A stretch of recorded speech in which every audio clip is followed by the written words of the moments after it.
Israel ने Syria में Iran की एम्बेसी पर अटैक किया। इसमें ईरानी कुद्स फोर्स के top commander brigadier general Mohammad Reza Zahedi की मौत हो गई, जिसके बाद ईरान इतना बौखला गया कि उसने अपनी सबसे ताकतवर मिसाइल का परीक्षण कर डाला।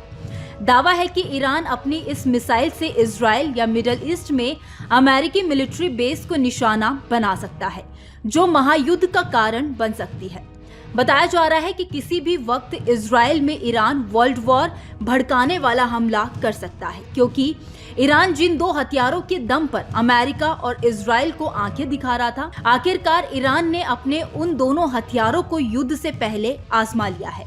दावा किया जा रहा है कि जिस तरह ईरान भड़का हुआ है, वो किसी भी वक्त अपनी इन दोनों मिसाइलों को इजराइल या अमेरिका के सैन्य ठिकानों पर दाग सकता है। अब सवाल यह है कि ईरान के ये दोनों हथियार कौन से हैं? क्या ये अमेरिका और इजराइल के एयर डिफेंस सिस्टम को चकमा दे सकते हैं? और सबसे अहम सवाल ये है कि ईरान इतना बौखलाया हुआ क्यों है? आपको बता दें कि मिडल ईस्ट में तनाव इस कदर बढ़ चुका है कि गाजा युद्ध के बीच ईरान ने अपनी 2 एडवांस मिसाइलों का टेस्ट किया है। इसमें ईरान की पहली मिसाइल 1500 किलोमीटर तक मार कर सकती है, जबकि जिस दूसरी मिसाइल का टेस्ट ईरान ने किया है वो 2000 किलोमीटर तक तबाही मचा सकती है। मिडल ईस्ट में चिंता बढ़ाने वाली बात यह है कि ईरान की ये दोनों मिसाइलें बैलिस्टिक और इन्हें पहली बार युद्धपोत से दागकर आजमाया गया है। हालांकि ईरान की ये दोनों मिसाइलें कौन सी है, इसको लेकर कोई खुलासा नहीं किया गया है, मगर माना जा रहा है कि इसमें से एक मिसाइल खुरमशर 4 हो सकती है, जबकि दूसरी मिसाइल फतेह 2 हो सकती है, क्योंकि ईरान की खुरमशहर 4 मिसाइल की 2000 किलोमीटर तक मार कर सकती है, जबकि फतेह 2 की ऑपरेशनल रेंज 1400 से 1700 किलोमीटर तक है।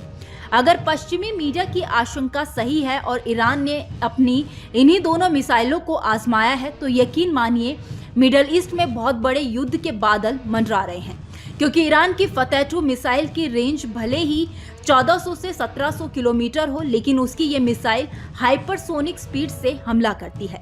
ईरान दावा करता है कि उसकी फतेह 2 मिसाइल 25 किलोमीटर प्रति घंटे की स्पीड से तबाही मचा सकती है, जबकि जिस दूसरी मिसाइल यानी कि खुरमशहर 4 के टेस्ट की बात कही जा रही है, वो ईरान की सबसे घातक बैलिस्टिक मिसाइल मानी जाती है।